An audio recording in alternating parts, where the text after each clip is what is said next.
这不是英雄的赞歌，这是一份普通人的生存说明书。他不关心庙堂之上谁在称帝，他只死死咬住一个问题：当世界烂到骨头里，讲道理成了最大的笑话。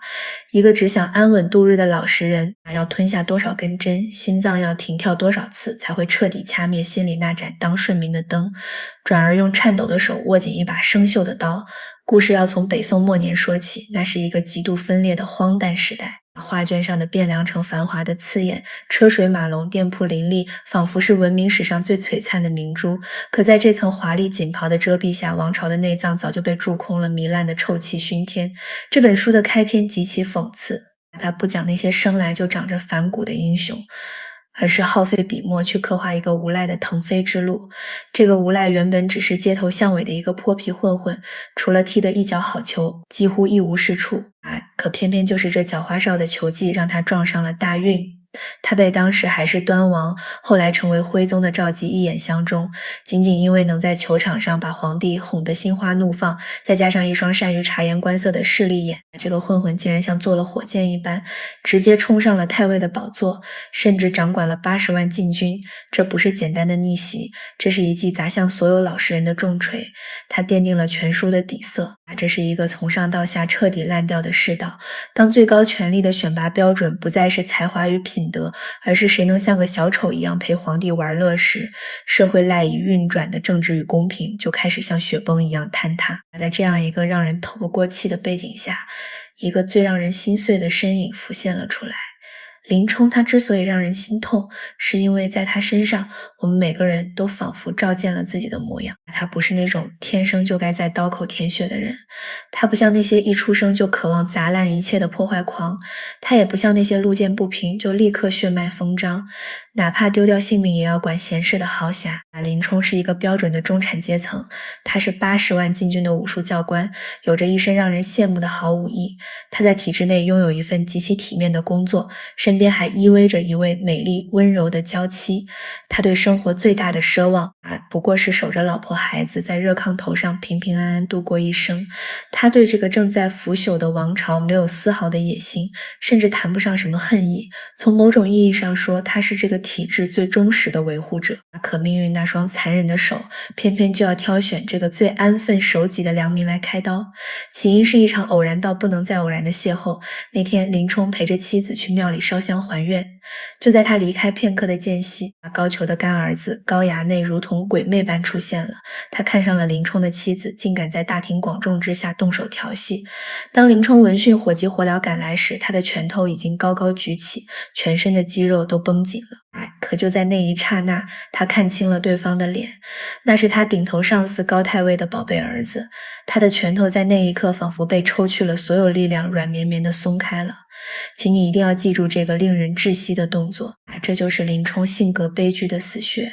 如果换成那个莽撞的花和尚，这一拳早就砸下去了，甚至可能打出脑浆。如果换成那位打虎英雄，恐怕此时刀已经出鞘见血了。但林冲没有，他在脑子里进行了飞速的权衡。他想到了自己好不容易端上的铁饭碗，想到了得罪顶头上司后那恐怖的后果，于是他把这口恶气混着唾沫硬生生咽了回去。他天真的以为只要我往后退一步就能换来海阔天空。可他不懂丛林里的法则，当饿狼已经盯上了羔羊，羔羊的退让和颤抖非但不会换来怜悯，反而会让狼觉得你软弱可欺，从而激起他内心深处更狂暴的贪婪。高衙内并没有因为林冲的忍气吞声而收手，这位花花太岁反而害了相思病，茶饭不思铁了心要霸占林冲的老婆。于是一张遮天蔽日的阴谋大网朝着林冲这个毫无防备的猎物撒了下来。高俅的心腹陆谦，这个曾经和林冲称兄道弟的所谓好朋友，为了巴结权贵换取往上爬的阶梯，毫不犹豫地设下了一条毒计。他先是假惺惺地骗林冲出去喝酒，用调虎离山之计把林冲支开，然后让高衙内趁机潜入林家施暴。虽然林冲中途察觉不对，发疯般赶了回来，避免了一场无法挽回的祸事，但他依然选择了忍耐。他只是发狂般砸烂了陆谦家里的家具摆设，却连去太尉府门前质问一声的勇气都没有。紧接着高俅亲自下场了，这就是那个让人后背发凉的著名阴谋，误入白虎堂。这是一个精心设计毫无破绽的政治陷阱。高俅派人放出风声，知道林冲酷爱宝刀，便有人神神秘秘地卖给他一把。到了第二天，高俅便托人带话，说自己想看看这把宝刀，让林冲带着刀进府。林冲是个心思单纯的技术型军官，他满脑子都是刀法招式，哪里识得破这种阴毒的权术？他兴致勃勃地捧着刀去了，结果被人一路指引，迷迷糊糊走进了军机重地白虎节堂。那个地方是严禁携带任何武器的。就在林冲还没反应过来时，高俅突然翻脸，一声令下，给他定了一个手持利刃、蓄意行刺的死罪。到了这个地步，马家已经支离破碎，冤屈比海还深，但林冲依然没有生出反抗的念头。他在公堂上声泪俱下的辩解，在阴暗潮湿的监狱里低声下气的打点关系。最后，负责审理此案的官员多少还残留着一点良知，知道他是被冤枉的，在律法的边缘稍微周转了一下，把死罪改判成了赐配沧州。换做别人到了这般田地，应该早就恨死了这个世道。可林冲没有在去沧州充军的路上，即便那2个押送他的工人像对待牲口一样百般虐待他，甚至故意用滚烫的开水给他洗脚，硬给他穿上磨出血的草鞋，他都逆来顺受，甚至还强挤出笑脸，请这2个恶棍喝酒。他心里那点可怜的幻想还在顽强的发光。他想着，只要熬过这几年的刑期，我就能回去，我还能重新过上我的小日子。他甚至狠心给妻子写下了一纸休书，说是怕自己罪犯的身份连累了妻子。在他潜意识里，他觉得自己是个有罪的人。这种近乎变态的忍耐在林冲身上被演绎到了极致，也让看客感到一种近乎窒息的压抑。直到那个漫天飞雪的夜晚，高俅根本就没打算给林冲留活路。他派陆谦像索命的恶鬼一样，一路追杀到了沧州，用重金买通了牢营的管事，密谋放一把大火，把林冲活活烧死在草料场。那天夜里，仿佛连老天爷都看不下去了，天空降下了一场极其罕见、铺天盖地的大雪，正是这场压塌了破旧草屋的救命大雪，逼得林冲不得不抱着铺盖，缩着脖子，深一脚浅一脚地躲进附近的一座山神庙，暂避风雪。就在这破败的山神庙里，林冲隔着那扇漏风的门板，听到了屋外陆谦和富安那刺耳又得意的对话。他听得真真切切，这把火是他们放的。他听到了高俅是如何一步步将他推入深渊，也听到了他们准备回去邀功领赏的无耻计划。就在那一瞬间，林冲世界里最后那点微弱的光亮扑哧一声彻底熄灭了。他过去所有的委曲求全，所有的忍辱负重，换来的根本不是生路，而是一条被堵死的绝路。法律已经死了，正义也早就被埋进了土里。在这个冰天雪地毫无温度的世界中，只剩下最后一条路。暴力林冲推开了那扇破旧的庙门，就在这一刻，那个唯唯诺诺患得患失的教头彻底死了，一个从地狱归来的复仇杀神诞生了。他手起刀落，没有丝毫的拖泥带水，捅死了陆谦，斩杀了富安。他把仇人的脑袋割下来，像摆放祭品一样，整齐地摆在了山神庙荒凉的供桌上。我们要读懂风雪山神庙那一段彻骨的凄凉。那漫天狂舞的大雪，不仅仅是自然界的严寒，更是林冲内心再也无法融化的冰冻。杀人之后，林冲提着那杆花枪，在齐膝深的雪地里踉踉跄跄地跋涉。天地之大，他能去哪儿呢？家没了，国亡了，前途更是被烧成了一片灰烬。偌大的世界竟然容不下一个善良的人，这就是逼上梁山。我们总把这4个字挂在嘴边，但只有吃透了林冲的故事，你才会明白那个逼字到底有多么沉重和绝望。他不是一时冲动的激情犯罪，而是一个老实人被命运的巨石一步步挤压、揉搓、碾碎，直到退无可退，跌入悬崖时的绝命反击。林冲的造反不带有一丝一毫的政治野心，是纯粹的源自于生物本能的求生。林冲上山了，可梁山也并非他想象中的世外桃源，这引出了我们对这本书更深层的认知。江湖从来不是什么乌托邦。很多人以为这些好汉聚在一起就是大碗喝酒、大块吃肉、肝胆相照的甜蜜画面，其实大错特错。这片水泊也是一个小型的名利场，这里有派系倾轧，有恶意排挤，有着比官场更加赤裸的弱肉强食。林冲刚上山时，寨主是一个落地秀才出身的人，这人心胸狭窄，嫉妒贤能。他一看林冲武艺如此高强，又曾是京城的高级军官，心里立刻害怕起来。他担心林冲会抢走自己的位子，于是他百般刁难，死活不肯收留这位落难的英雄。最后，他居然提出了一个极其荒谬且侮辱人的要求，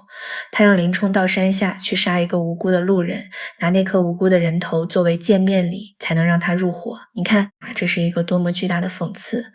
林冲在山脚下被高俅逼得走投无路，到了山上又被这个头领逼迫着去滥杀无辜，体制内容不下他的一身正气，江湖上也在算计他的武艺超群，这哪里是豪气干云的好汉世界，这分明就是另一个充满算计与苟且的名利场。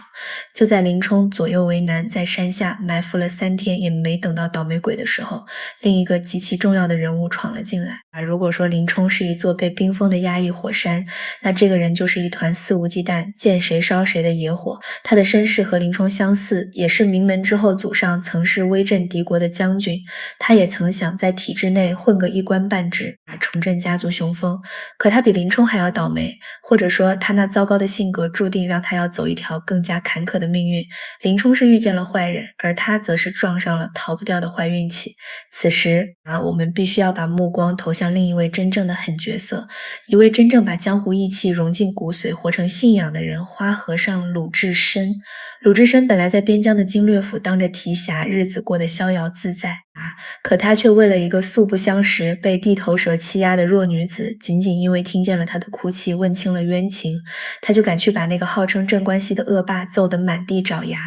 这就是让人看得热血沸腾的拳打镇关西。大家在听这段故事时，往往只顾着为那3拳的暴力美学喝彩，却忽略了鲁智深那粗中朽细的高超智慧。他不是鲁莽的冲过去就打，他先是给了那对妇女盘缠，估摸着他们走远了才晃晃悠悠去找那个恶霸。到了肉铺，他也不直接动手，而是像猫捉老鼠一样，让对方切精肉、切肥肉，再切软骨。这一方面是拖延时间，让父女俩跑得更远；另一方面也是在激怒对方，让对方先按捺不住动手，好让自己在道义上占领绝对的制高点。当他发现对方被自己3拳打得没气时，他没有丝毫慌张，而是指着尸体骂道：“你这家伙还敢装死洒家！待会再跟你理会。”说完趁乱溜之大吉。鲁智深是这本书里唯一的圣人。梁山上那么多人，绝大多数杀人是为了私仇，为了利益，甚至是为了杀戮本身的快感。只有鲁智深，他拔刀相向，从来不是为了自己，全是为了拯救别人。为了那个受辱的女子，他丢了体面的官职，亡命天涯；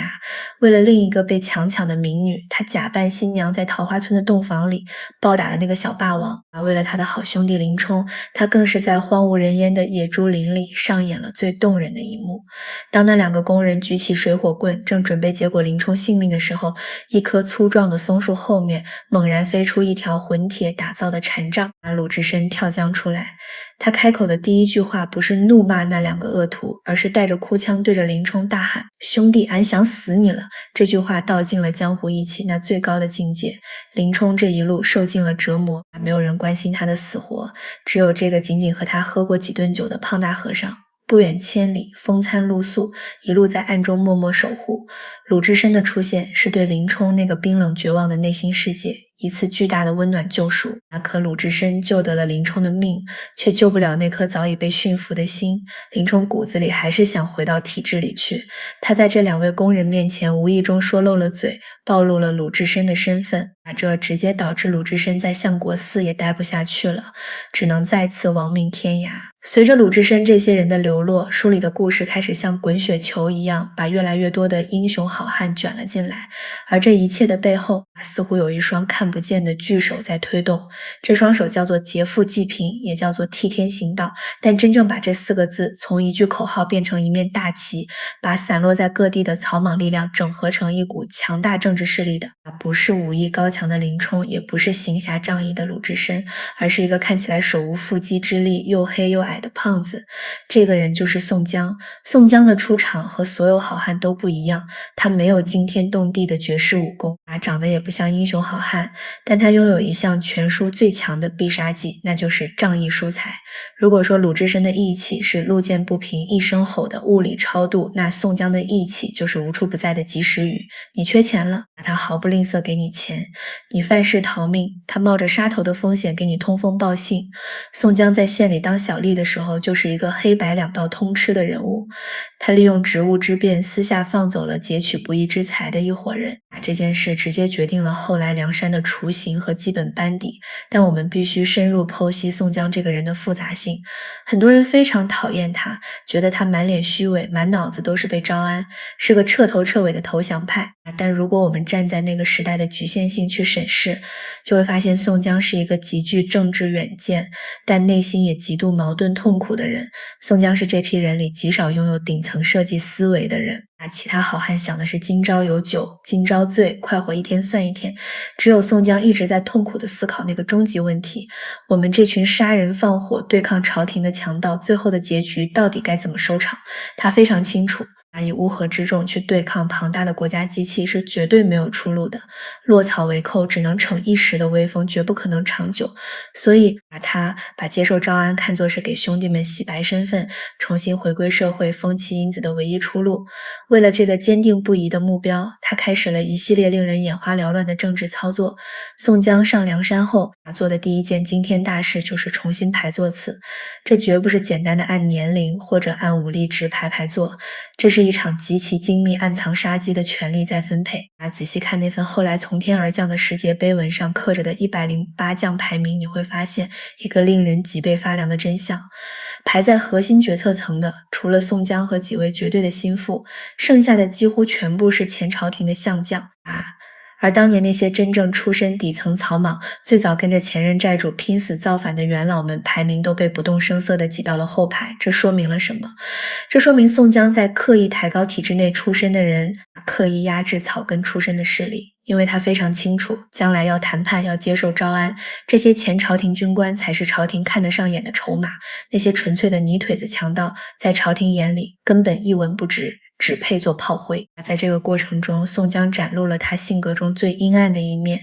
为了壮大梁山的声势，吸引人才入伙，他甚至不惜亲手毁掉他人的清白，把一个又一个好人逼上绝路。最典型的例子就是那位脾气火爆的霹雳火秦明。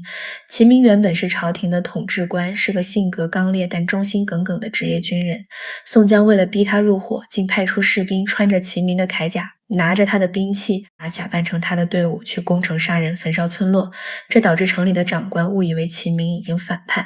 一气之下杀了秦明全家老小。秦明走投无路，只能满含血泪归顺梁山。虽然事后宋江把另一位好汉的妹妹嫁给他做补偿，但这种为了达到目的不惜让人家破人亡的残酷手段，让我们看到了义气那血淋淋的底色。这种残酷在另一位大人物身上体现得更加淋漓尽致，那就是卢俊义。卢俊义是河北大名鼎鼎的富豪，棍棒天下无敌，家产丰厚，生活美满幸福可就因为宋江认为梁山需要一个有名望的人来镇住场面，就设下了一条极其阴损的计谋。他派人假扮成算命先生，跑到卢俊义家里，在墙上写下反诗，然后设计陷害他私通梁山。这场无妄之灾最后把这位大财主弄得家破人亡，妻子背叛管家，霸占家产，自己身陷死牢。最后他不得不上山，坐上了那第二把沾满血泪的交椅。所以当我们看到这群人高呼四海之内皆兄弟的时候，不要忘记这兄弟情谊的底色，有时候是流淌着无辜者鲜血的。梁山泊不仅仅是聚义厅，它也是一个巨大的绞肉机，它把形形色色背景各异的人绞碎了原来的肉身，重塑成一个叫好汉的集体符号。当我们看懂了宋江的权谋，看懂了林冲的隐忍，看懂了鲁智深的慈悲，才算是刚刚摸到了这本书的门槛。但这仅仅只是开始，因为更精彩更惨烈的篇章还在后面。这群人聚在一起，到底能掀起多大的浪？那个让打虎英雄血溅鸳鸯楼的世道到底还要黑成什么样子？只有彻底读懂了武松，你才算真正见识了什么是快意恩仇，也才能理解为什么这本书会被称作一部暴力美学的极致教科书。武松和林冲是性格的两个极端林冲的底色是忍，武松的底色是狠，但他并不是一出生就这么狠辣。武松其实是一个极度讲究规则，极度看重体面的人。大家都对景阳冈打虎的故事如数家珍，而我们往往只看到了他那能打打死猛虎的神力。但请留意，打死猛虎之后，武松做了一件什么事？知县看中了他的勇猛，赏给他1000贯巨款，这在当时绝对是一笔足以让普通人改变命运的财富。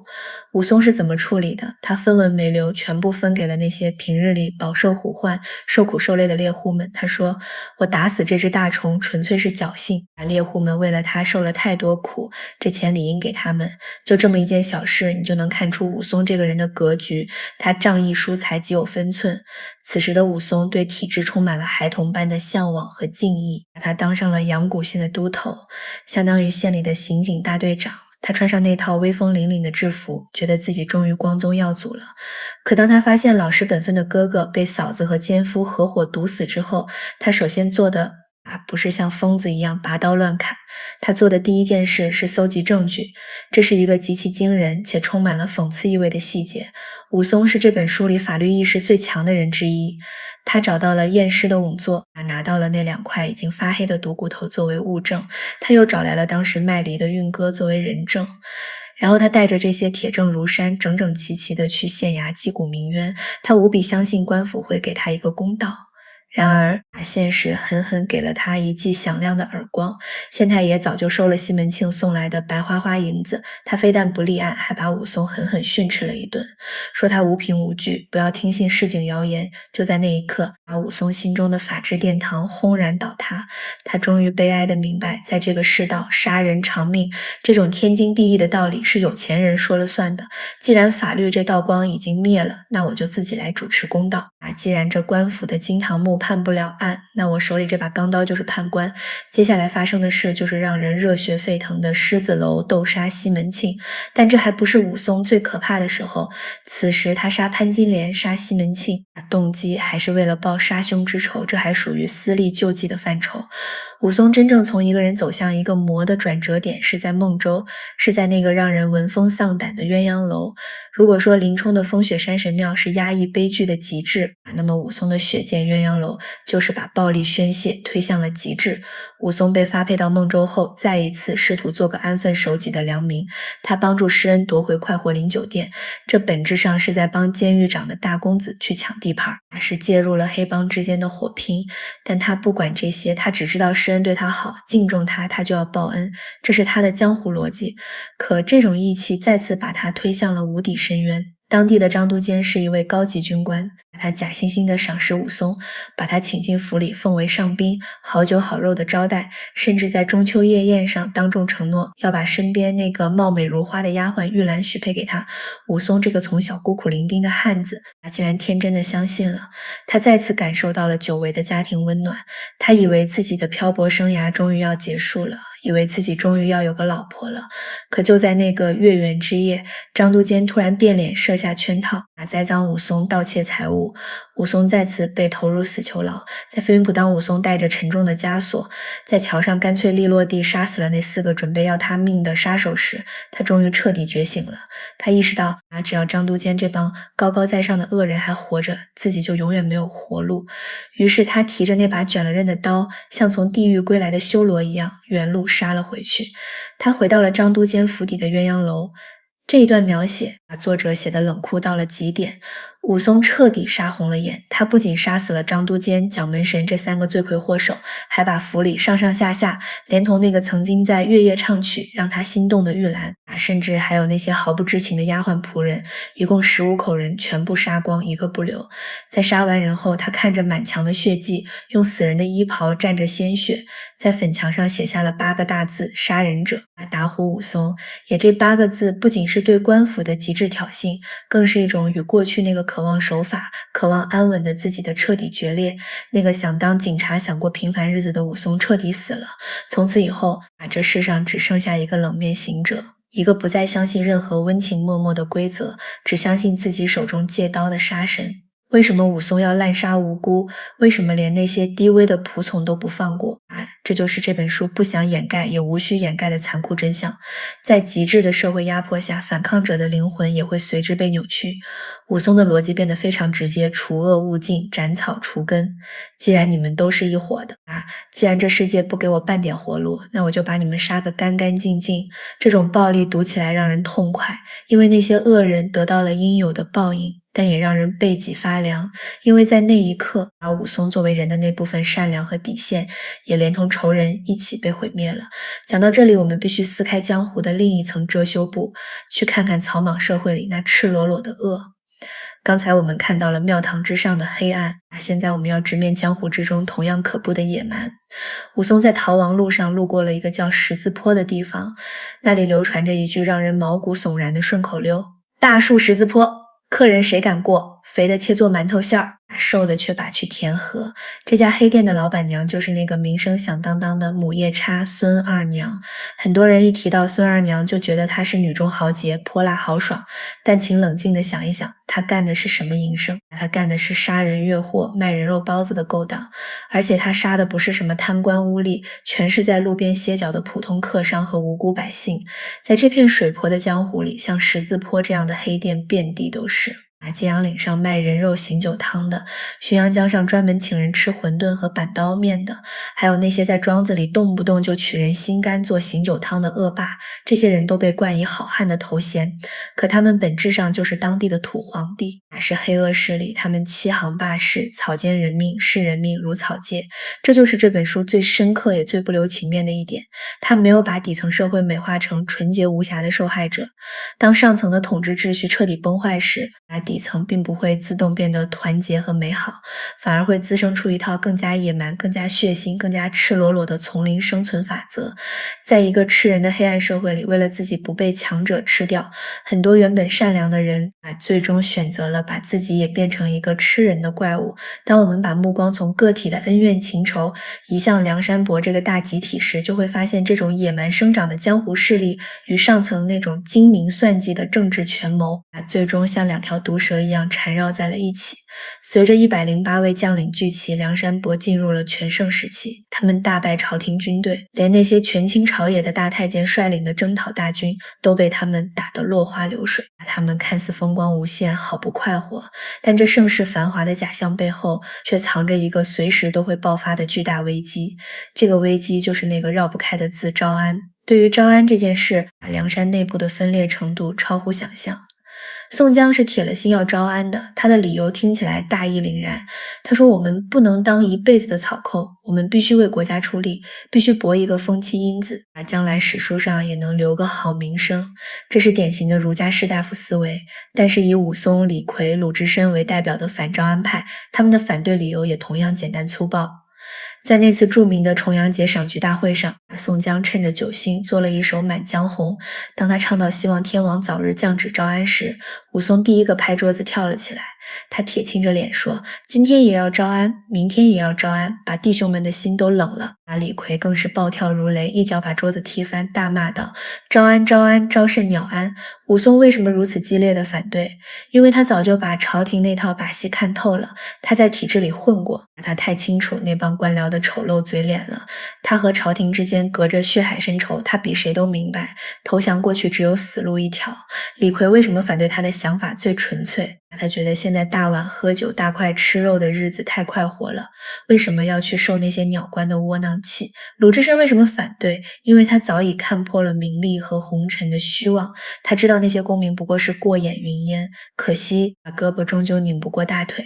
宋江牢牢掌握着绝对的话语权，而且他用忠义这2个字编织成一副沉重的道德枷锁，死死绑住了所有人。你要是不支持招安，就是不忠于国家，就是不听大哥的话，就是不讲江湖义气。在这个无解的逻辑闭环下，这群好汉最终被迫接受了招安。就在那一刻，梁山的杏黄大旗倒了。虽然他们换上了朝廷赐的号衣和军装，但这群人的灵魂从那一刻起他已经无处安放了。招安之后，便是漫长到没有尽头的征战，征讨辽国，征讨田虎，征讨王庆。虽然辛苦，虽有小伤亡，但好歹核心的兄弟们都还活着。直到最后那场如同末日浩劫般的战役，征讨方腊，这是整本书里最惨烈、最让人不忍心读下去的一章。如果说前面所有的故事都是带着浪漫色彩的传奇，那么征讨方腊，就是一卷冰冷残酷的阵亡花名册。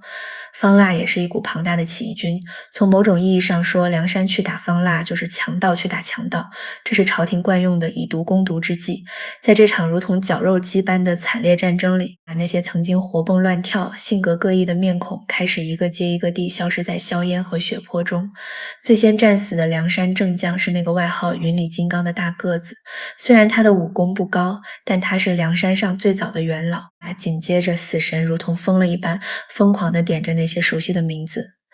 急先锋在城墙下被沉重的铁锤砸死，火眼双尼在乱军中被砍成了两段，那对永远形影不离的亲兄弟猎户双双坠下万丈悬崖，尸骨无存。最让人心碎的是那些顶级高手的黯然陨落。那个勇猛无敌的先锋官秦明在单挑中被敌将一戟刺下马来，那个总是光着膀子冲在最前面杀人的李逵，看着自己的好兄弟一个个惨死，只能跪在地上哭得撕心裂肺。那个风流倜傥多才多艺的浪子燕青虽然侥幸活了下来，但眼睁睁看着这一切，他的心早就凉透了。就连那位打虎英雄也残了。在攻打城池的混战中，他被敌方术士的飞剑偷袭砍伤了左臂。从昏迷中醒来后，这位钢铁硬汉看着自己那条连着皮肉晃晃悠悠的臂膀，眉头都没有皱一下。他抽出戒刀，咔嚓一声，亲手把自己那条打虎的手臂给砍断了。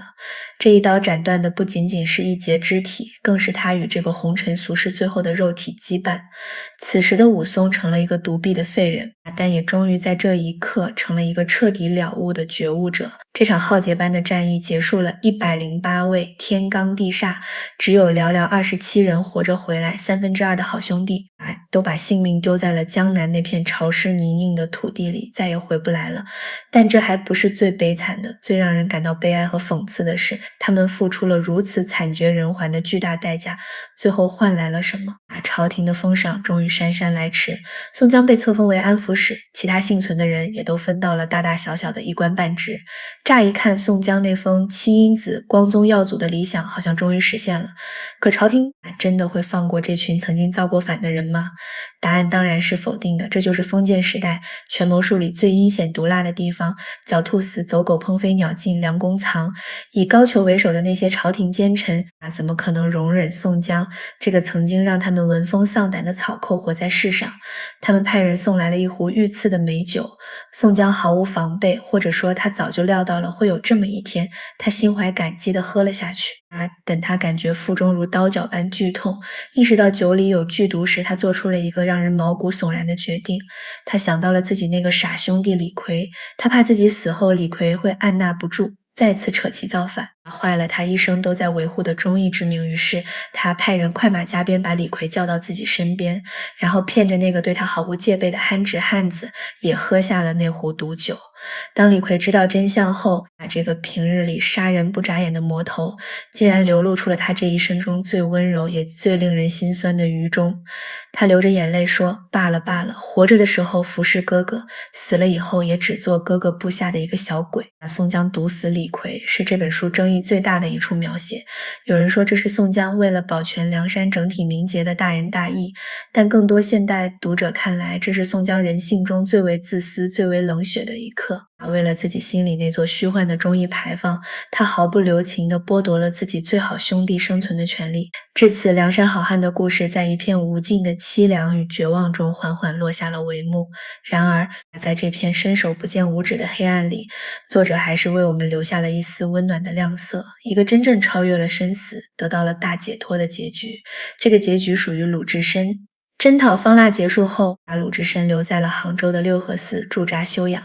在一个万籁俱寂的夜里，他忽然听到了钱塘江上传来了如千军万马般轰鸣的潮水声，他以为是战鼓又雷响了，条件反射般提起禅杖，就要冲出门外厮杀。寺里的老僧连忙告诉他，这不是战鼓，这是每年都会到来的潮信。鲁智深一下子愣住了，仿佛被雷击中一般。他突然想起了师父智真长老很久以前送给他的4句寓言：逢夏而晴，遇腊而止，听潮而圆，见信而寂。前2句已经都应验了，他活捉了敌将夏侯成，又亲手擒住了匪首方腊。现在他听到了潮声，见到了信，该是圆寂的时候了。鲁智深忽然仰天大笑，笑声里没有一丝一毫的恐惧和悲伤，只有无尽的释然。他沐浴更衣，点燃香火，让人搬来一把椅子，盘腿坐在上面，提笔写下了一篇临终寄语，然后安详地闭上了眼睛。那篇寄语写的真是透彻至极，平生不修善果，只爱杀人放火，忽地顿开精神。这里扯断欲锁，钱塘江上潮信来，今日方知我是我。就在这一刻，尘世间所有的功名利禄，所有的爱恨情仇，所有的招安与反抗，都像潮水一样退去了。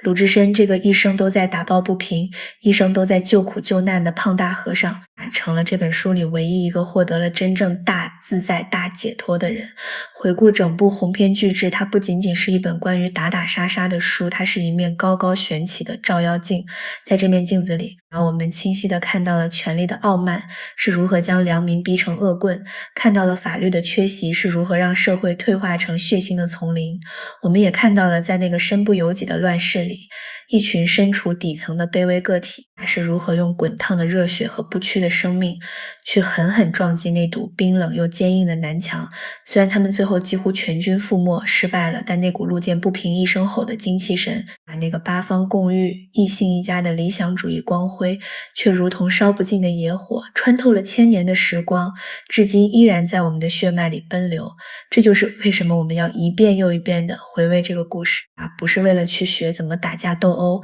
而是为了看懂中国人骨子里的那股脊梁，看懂我们在面对巨大不公与深重苦难时，那种永远无法被磨灭的来自于灵魂深处的抗争本能以及对公平正义最深切的渴望。莫言招安是结局，且看快活林中风。那些好汉们其实从未真正死去，他们依然鲜活地活在每一个渴望公平、向往自由的灵魂深处如果这本书里的某个瞬间也曾经让你感到过一丝震撼，